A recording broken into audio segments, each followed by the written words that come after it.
여러분들은 피해자로 살아가십니까? 가해자로 사십니까?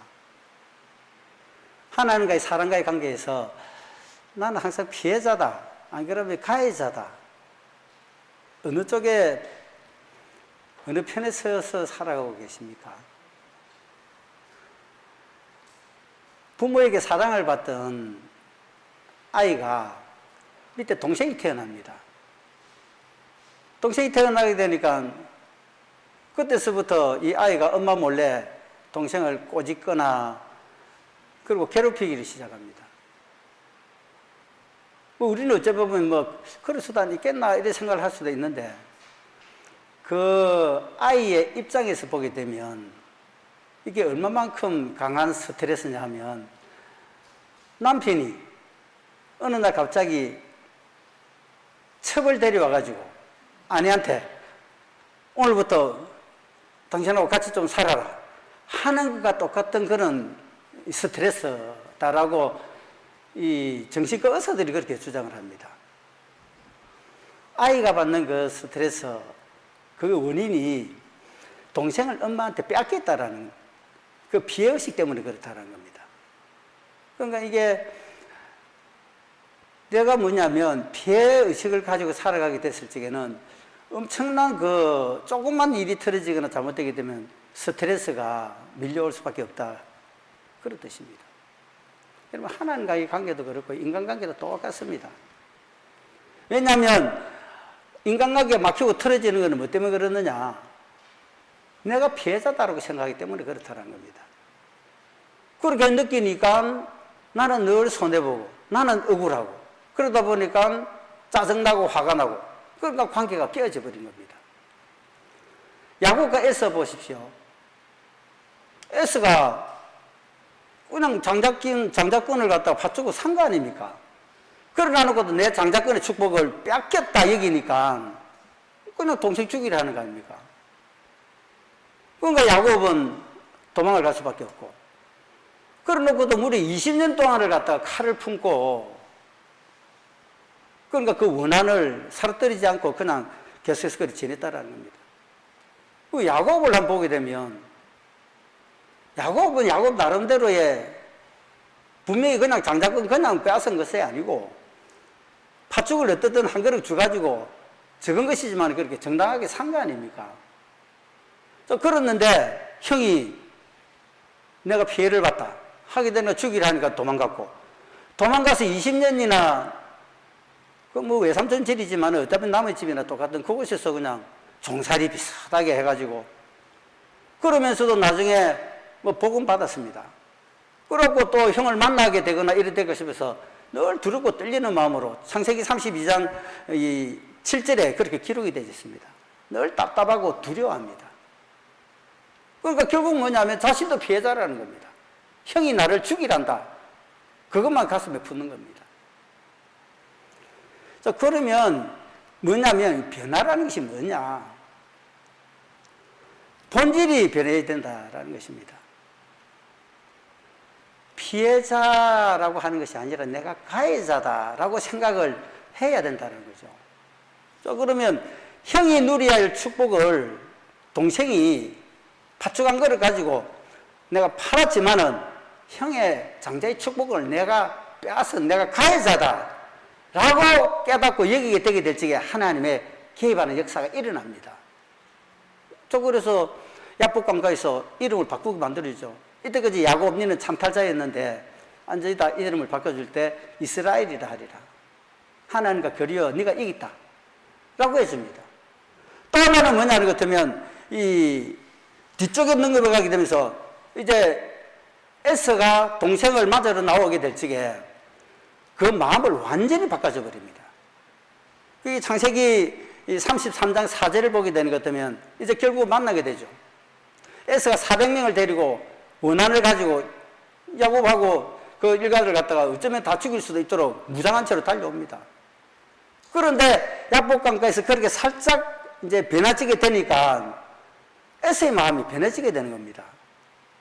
32장에서 분명히 보게 되는 것 같으면 두렵고 답답한 이 야곱의 마음이 하나님께서 이제 감동을 주셔가지고 그것을 갖다가 자기가 가해자로 여겨지게 될 적에 이름을 바꾸고 그러다 보니까 야곱에서부터 이제 S까지도 바뀌어져 가지고 변화가 되다 보니까 야곱을 만나서 하는 그 행위는 죽이라는 것이 순식간에 사라져 버리고 그러다 보니까 에서가 동생을 보고 달려나가 그리고 동생을 안고 하게 되는 것은 영접하고 라는 뜻입니다.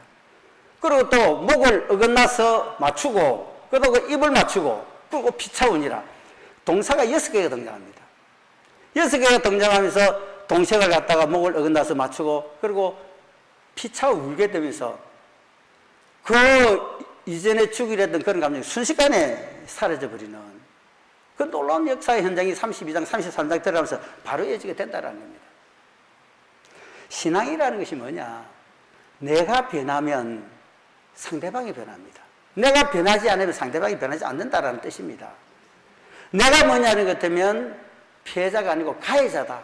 내 때문에 당신이 이렇게 되고 내로 말미암아 당신이 어렵게 되고 내가로 말미암아 당신이 힘들게 됐다. 이 고백을 하게 됐을 적에 그때서 상대방이 변해지는 역사가 일어난다는 것입니다. 그러니까 우리는 어떻게 해야 되니까 기도하거나 입술을 열 때마다 주여 내가 가해자입니다. 그래서 우리는 회개라는 것을 저 앞에 나올 적입니다. 하게 되죠. 오늘 본문의 제목을 전향장기수다라고 그렇게 제목을 달았습니다. 미전향장기수라는 이 단어는 우리나라밖에 없습니다. 다른 나라에서는 이 단어들이 쓰여질 리도 없는 겁니다. 왜 그러느냐? 북한에서 넘어온 이 자들이 사상을 안 바꿉니다. 그 대한민국으로 넘어가지고 전향을 해가지고 대한민국 국민으로 살아야 될 것인데 대한민국으로 내려와 놔놓고 북한의 그 사상, 이데올로기를 그냥 그대로 가져간다는 것입니다. 이들이 뭐냐면 인민군 포로된 자들, 난파 간첩, 그 다음에 조장 간첩들 이런 자들이 보게 되는 것 같으면 전혀 안 바꾸는 이들이 있다는 것입니다. 그래서 우리나라에 일부 깨어있는 자들은 미전향 장기수들은 북으로 올려보내라. 한국에 가서 살고 있으면서 한국에서 대접을 받고 생활을 할 수 있는 그 여건을 만들어주는데도 전혀 변화되지 않고 있으니까 한국에 있을 필요가 뭐 있느냐. 북송해버리라. 그리고 오히려 데모까지 하는 그런 우리나라의 현상입니다. 자, 그리스도인은 뭐냐면 전향장기수가 되어야 될 줄로 믿습니다. 왜 그러냐면 예전에 내가 그 모습은 영적으로 보면 사탄 마귀에 속여져 있었던 겁니다. 그래서 세상 풍속을 쫓고 공중권세가 잡은 자를 따랐던 불순종 아들들 가운데 역사는 영 가운데 있었다라고 사도 바울은 에베소 2장에서 그렇게 표현하죠. 또 그러면 그러다가 뭐냐면 내만 잘 먹고 잘 살고 그리고 내 가족만 취급해나면 된다 이런 개념으로 살았던 것이 그리스도 예수를 믿고 그분을 만나고 그 다음에 이제 방향이 바뀌어지게 되니까 이기주의보다는 이타주의가 되죠.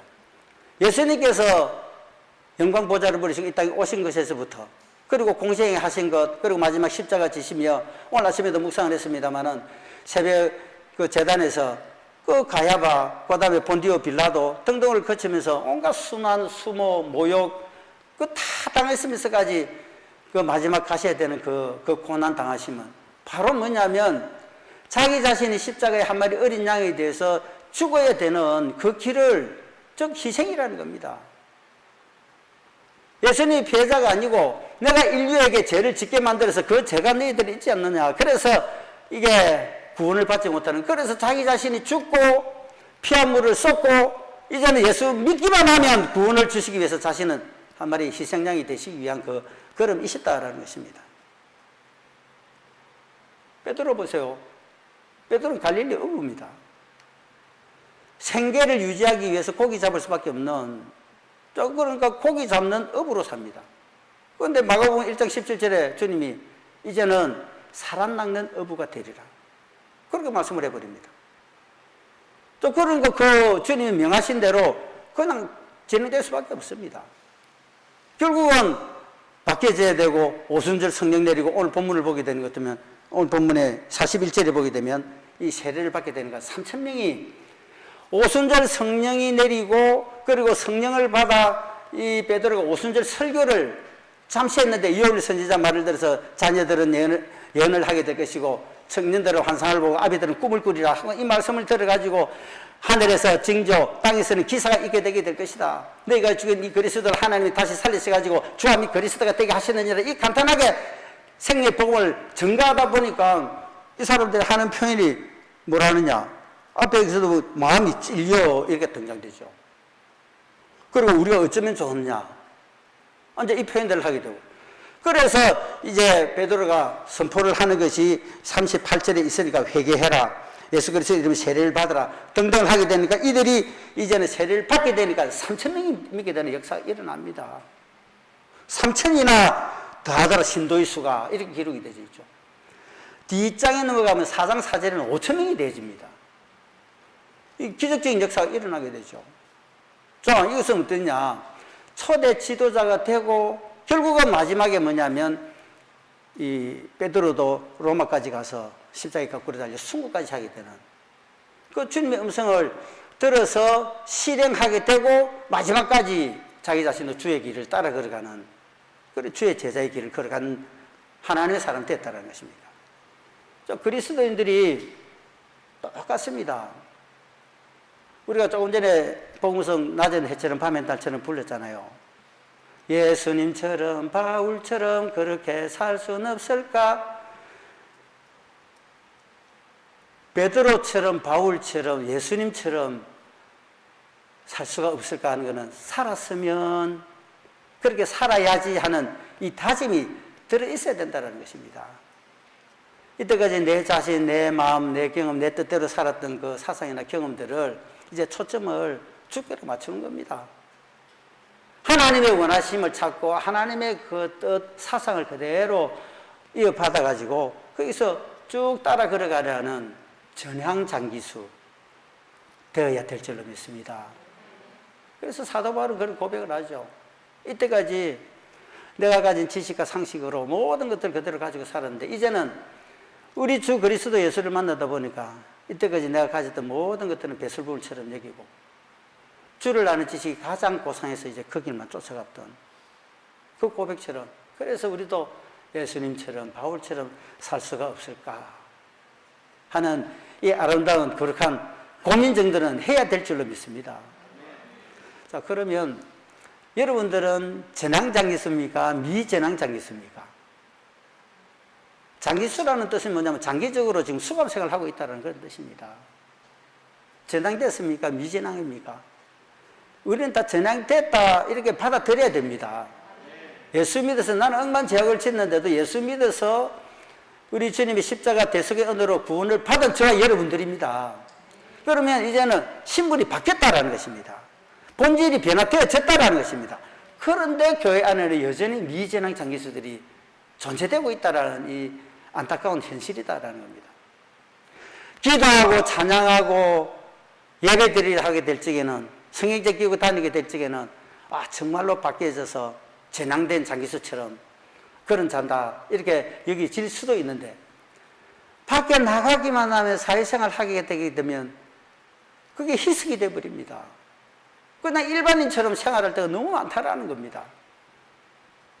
그래서 그리스도인의 정체성을 가지지 못하고 믿음 안에 들어왔을 적에만 전향장기수가 되는데 밖에 나가면 미전향장기수가 되어버리는 이런 안타까움에 있는 그리스도인들이 너무 많다라는 겁니다. 어쩌면 코로나라는 이 연병도 그런 안타까움 때문에 전 세계적으로 이것을 하나님이 허락하지 않으셨나 하는 생각이 들고요. 우리가 회개하면서 기도하면서 40일 동안을 사순절 기간 동안 메타노이아 하면서 얼마나 많이 회개하고 울고 그렇게 기도했습니까? 그런데 하나님은 아니야. 거기에 다니엘이 있다 하더라도 욥이 있다 할지라도 그들만 그들의 믿음으로 구원을 얻지 아니 된다 하신 것처럼 하나님이 지금 굉장한 진노 가운데 있다라고 봐야 될 이런 시점이다라는 것입니다. 믿는 저와 여러분들이 조금은 더 깨어 기도하고 말씀 붙들고 눈물 흘리는 심정으로 그리스도의 심장으로 바라보게 되면 하나님의 진노도 잠시 잠깐 오면 진노의 손을 내리시고 사랑과 은혜, 자비의 손을 베풀어 주시는 역사가 일어날 줄로 믿습니다. 자, 그러면 어떻게 해야 전향이 되느냐? 오늘 본문 37절, 38절입니다. 아까 잠시 언급을 했습니다만은 자, 조금 전에 오순절 성령을 받은 베드로의 설교가 간단하지만 언급된 것이 이 36절까지였습니다. 자, 이래 선포하니까 그들이 일반 예루살렘에 있는 무리들입니다. 이 말을 듣고 마음에 찔려댔다는 것은 이게 동료가 되었다. 예리한 것에 찔림을 받았다. 그런 뜻입니다. 베드로가 다른 사람들에게 물어 이르되 Brothers, what shall we do? 형제들이요. 그러면 우리가 어쩌면 했으면 좋겠노? 이제 이렇게 고백을 하는 겁니다. 자, 그러니까 베드로가 너희가 먼저 회개를 하라. 메타노에오 해라라는 겁니다. 먼저 내가 있던 하나님을 믿는다면서 하나님의 권속이 됐다면서 하나님의 백성이 됐다면서 겉으로만 위장을 해서 그리고 그렇게 한 것처럼 속 안에는 여전히 탐심과 탐욕이 있고 하나님의 말씀의 법과는 멀어진 하나님의 사랑과 자비와 긍휼을 원하시는데 어떤 목적에 이르게 되면 내 것만 나타나고 내 주의만 따르고 그리고 내만 배부르면 된다는 이 개념으로 살았던 하나님의 나라라고 그렇게 공급이 되어가지고 말씀을 선포해가지고 그렇게 인정을 받고 있으면서 다른 사람들은 짐승까지 취급하는 너희들이면서 오히려 그들만도 못한 삶을 살았던 것부터 회개하라라는 겁니다. 그래서 메타노에 해라. 그리고 각각 예수 그리스도의 이름으로 맵티저라는 세례를 받아라. 이거는 의식적인 거죠. 마음 심령으로는 회개를 하고 그리고 뭐냐는 것 같으면 이제 세례를 받게 되는 것 같으면 겉으로는 의식적인 이 뵙티저가 되지만 우리가 예수를 믿어 성령이 임하게 되면 성령 세례를 받는 것입니다. 할렐루야. 또 그러니까 회개하면 성령이 임하시게 된다라는 겁니다. 그러면 자 세례를 받으면 성령 세례를 받으라. 그러면 제3이 즉각 이루어지게 될 것이다. 제3을 이루어진다는 것은 바로 칭의가 된다는 것입니다. 내가 행위가 옳고자서 의롭다 인정을 받는 것이 아니고 행위는 여전히 제 가운데 있고 삶은 여전히 제 속에 섞여져 있지만은 내가 예수를 믿어서 그리고 그분 앞에 나와서 내가 죄를 고백만 하기만 하면 죄 없어졌다는 사함을 받는다는 바로 칭의다. 의롭다 인정을 받는 것입니다. 할렐루야. 자, 그래서 그렇게 되는 것 같으면 너희가 이제 여기서 망습을 한 것처럼 죄사함, 칭의를 받을 것이다. 자, 그러면 성령이 선물로 다가오게 될 것이다. 이 약속은 너희와 너희 자녀뿐만 아니라 모든 먼데 있는 사람들이라 동일하게 똑같이 적용이 되게 될 것. 그래서 영말리 떨어져 있는 이 동방에 있는 자그마한 우리나라에도 호주와 캐나다, 미국 선교사들이 들어와서 복음을 던지게 될 적에 믿어서 똑같은 이스라엘 아브라함의 자녀가 된 것처럼 구원을 얻는 역사 가운데 섰는 줄로 믿습니다. 그러니까 이제 이렇게 되게 되니까 그 다음에 동면내에서 41절에 그 말을 받은 사람들은 이제 다 세례를 받습니다. 세례를 받게 되니까 이 성령으로 말미암아서 이제 성령이 임하게 되게 되고 성령으로 임하게 되면 은사들이 각양각식으로 임하게 되게 됩니다. 능력이 나타나기도 하고 지혜와 지식이 충만하기도 하고 성경을 해석하는 조명하는 데 도움을 받아서 모든 것을 가능할 수 있는 자리 다 쓰게 되게 되죠. 또 그렇게 되게 되니까 이때까지 여러분 구약 성경에도 그렇고 신약에도 똑같이 뭐 하나님의 일을 크게 한 자들 모세, 여호수아, 다니엘, 다윗 그리고 하나님의 성전 기구를 만들어 가지고 수백 년 동안 변함이 없이 그대로 이어지게 만들었던 오홀리압, 브살렐 같은 자도 성령의 충만함을 입었습니다. 하나님의 신에 감동됐다는 것이 성령 충만을 입었다는 것입니다. 그런 이들을 통해서 뭐냐면 예수 그리스도 오시기까지 그리고 예수 그리스도 증거되는 역사 가운데 전부 다 중요한 일을 감당했던 자들은 성령 충만을 입었고 변화된 사람들이 그 일을 주도했다라는 사실입니다. 또 그러니까 오늘 본문에도 그렇습니다. 받은 사람들이 세례를 받으면 이날의 신도의 수가 3,000이나 더하더라. 이런 말씀을 해놓고 성령의 선물로 받게 되게 되니까 그러면 전향된 그리스도의 삶이 어떻게 되더냐. 그것이 짧은 42절에 기록이 되어 있습니다. 42절에 뭐라 했습니까? 그들이 사도의 가르침을 받아 이제 가르침을 따른다라는 겁니다. 이때까지는 뭐냐면 말씀이 선포되고 모세 오경을 통해서 율법이 주어졌는데도 껍데기만 해놔놓고 실제로 따르지를 않았습니다. 사랑하라. 내가 너희를 사랑같이 서로 사랑하라 해도 사랑 안 했습니다. 남을 죽입니다. 죽이는 법을 만들었습니다. 자꾸만 그렇게 파고 들어갑니다. 장로들이 유전을 따라가지고 전혀 안 됩니다. 또 그런 거 자꾸만 읊으면은 그런 법만이 더 많아졌다는 것입니다. 그런데 이제는 뭐게 되느냐? 성령을 선물로 받아가고 성령이 임해지게 되게 되니까 첫 번째 나타나는 것이 뭐냐면 이제 그들의 가르침을 받아 하게 되면 가르침을 따르더라라는 것입니다. 예수 따라 복음 순종하고 하나님 말씀 따라가야 되는 저와 여러분이 되어야 될 줄로 믿습니다. 첫 번째가 그것이 있습니다. 두 번째는 뭐냐면 교제하고 떡을 떼더라라는 겁니다. 자, 여기서 뭐냐면 소유권이 이전된 겁니다. 이때까지 내 것이냐 해가지고 내가 가진 것으로 내 밀가루로 떡을 만들면 내 것, 내만 먹고 내 식구들만 먹고 했던 이 배불렀던 것을 교회 내에는 여전히 어렵고 주변에 어려운 자들이 계속해서 지구상에 계속해서 가난한 자들이 있을 것이라 했습니다. 그러니까 그것을 가져와서 교회 내에서 내가지고 서로 공유를 합니다. 그것이 뭐냐면 떡을 떼고 나누고 라는 이 단어입니다. 그러니까 서로 떡을 떼고 나누고 그러고 난 다음에 뭐냐면 코이노이아가 이루어집니다. 교제가 된다는 겁니다. 이때가 전 벽이 쌓여져 있습니다. 있는 사람은 있는 사람들끼리 모이고 중간 그룹은 중간 그룹으로 모이고 없는 사람들은 없는 사람들끼리 모이고 성례를 하더라도 고린도 교회를 보게 되는 것 같으면 있는 사람들은 포도주 그나그 고기 먹는데 없는 사람은 배가 고파 왔는데 배가 쫄쫄 고프면서도 냄새만 맡고 먹을 것이 없으니까 그래서 성례전을 할 적에도 편이 다 갈려버립니다. 오늘 본문을 보게 되는 것 같으면 성령을 받아서 그 다음에 하나님의 뜻을 이루는 가운데 서게 되면 두 번째가 뭐냐면 떡을 떼고 서로 공유를 하고 그리고 그러니까 교제가 잘 이루어지더라. 세 번째가 뭐냐는 것 때문에 그러고 난 다음에 오로지 기도하기를 힘쓰더라. 앞 성경은 전혀 기도에 힘쓰니라 이렇게 기록이 되어 있습니다. 이때 보게 되면 오로지라는 이 단어는 스테드페스트리라는 이 단어입니다. 그러면 뭐냐면 고집부리다, 그 다음에 집착하다, 몰두하다라는 이 단어의 뜻입니다. 그러니까 전혀 오직 기도에만 몰두하더라, 기도에 집착을 하더라, 기도하더라. 그러니까 성령을 받게 되게 되는 것 같으면 자연적으로 기도하게 되는 것입니다. 자, 다시 한번 정리를 하게 되면 가르침을 말씀 따라 가르침을 따라 실행하는 자가 됩니다. 떡을 떼고 서로 나누고 그리고 교제를 합니다. 그리고 전혀 기도에 힘씁니다. 우리는 어떻게 해야 될 것이냐? 우리도 다른 것 없습니다. 말씀 따라만 가면 됩니다. 가르침을 받아서 그대로 실행을 하면 돼. 이게 실질적으로 좀 어려운 부분도 없잖아 있습니다. 하지만 성령은 도우시는 분이잖아요. 그래서 성령이 내한테 충만함이 있게 되면 자발적으로 자동적으로 하게끔 인도를 해 주십니다. 회개하고 전향한 장기수가 되어져서 이 평생 앞으로 나머지 삶을 살아가는 복된 여러분들, 미전항이 아닌 전항장기수의 삶을 살아가는 여러분들, 저와 여러분 되시기를 축원합니다. 예수님 찬양하고 고백하는 것은 예수 따라 복음 순종하고 십자가 지고 가는 것인데 마음은 원인데도 내 지체 속에 있는 다른 법이 자꾸만 나를 주장해서 죄의 법 가운데 끌어갑니다.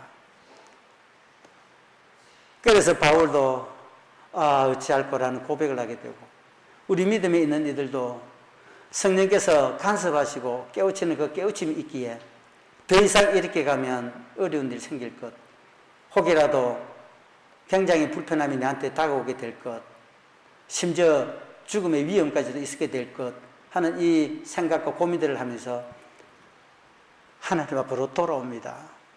하나님이 다시 한번 이 세상을 바라보며 내 죄, 내 생각, 내 사상, 내 뜻으로 말미암아 이렇게 된 것은 아닌지 다시 한번 돌아보고 완전하게 변화된 새 사람이 되어져서 회개하고 다시 한번 성령의 충만함을 입고 그리스도의 심장을 가지고 다시 한번 주위를 바라보게 되며 하나님의 뜻을 이루려 하며 고민하고 나가게 될 적에 하나님 우리들의 바뀌어진 변화된 기도의 소리와 음성을 하나님 보시고 들으시고 응답의 은총을 주실 적에 하나님의 진노도 조만간 끝이 나게 하시고 연병도 사라지는 역사가 있게 되게 하시고 예전처럼 뜨겁게 모여 찬양하고 두 손 높이 들여 우리 하나님 영광을 찬미하고 예배드리는 그날 속속히 오는 역사가 있게 하여 주시옵소서.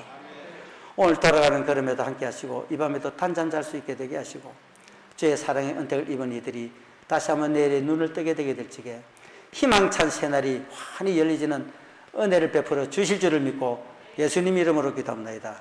아멘.